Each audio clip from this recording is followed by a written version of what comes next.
everyone.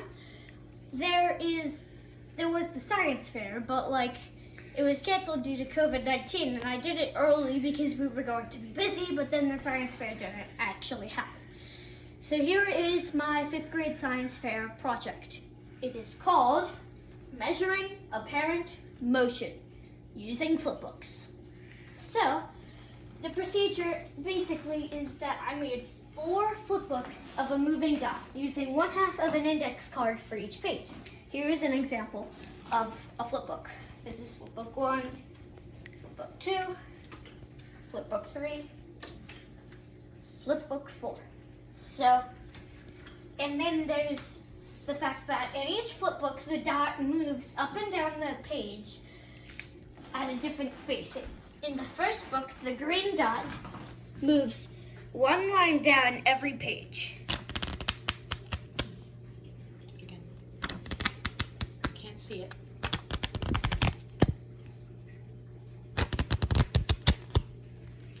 And then in the second, a blue dot moves 2 lines. In the third, a black dot moves 3 lines. And in the fourth, a red dot moves 4 lines. So this is the second, where it moves 2 lines. And then the third, where it moves 3 lines. And then the fourth,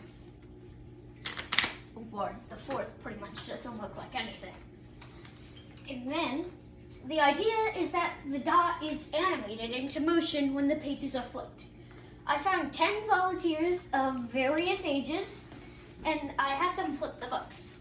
They answered yes or no to this question: does the dot appear to move fluidly up and down the card after flipping each book? So those are the books. And then hypothesis. This is what I predicted.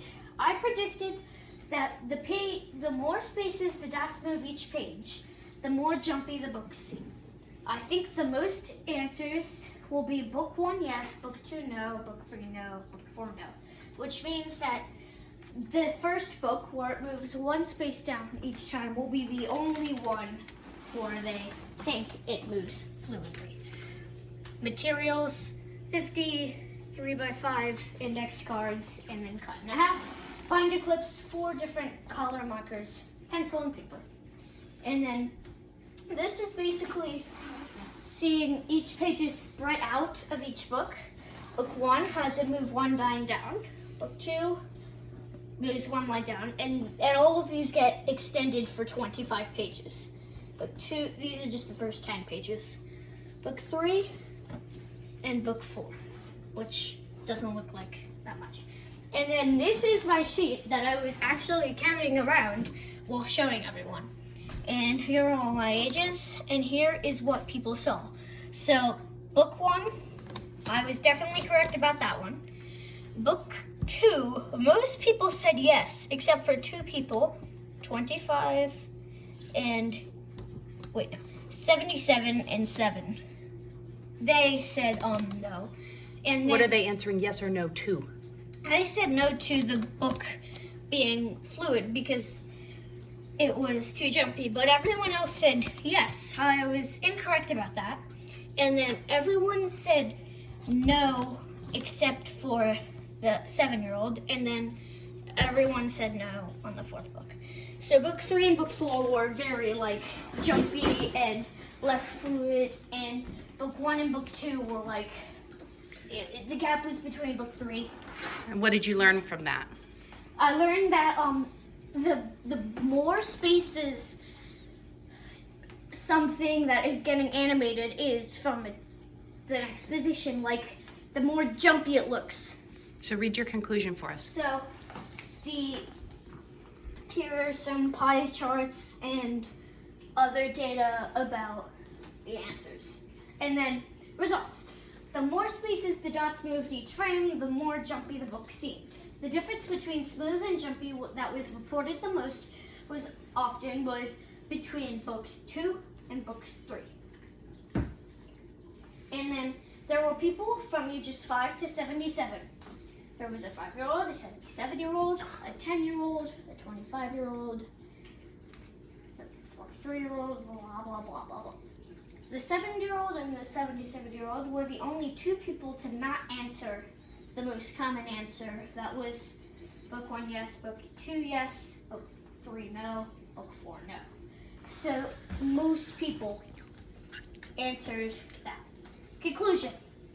My original hypothesis that the more spaces the dots move each page, and the more jumpy the book seemed, and that most answers will be book 1 yes, book 2 no, book 3 no, book 4 no, turned out to be close but not correct. I was right in that the further the spaces between the dots, the jumpier it appeared to the volunteer. But the difference appeared to the volunteer between books 2 and 3.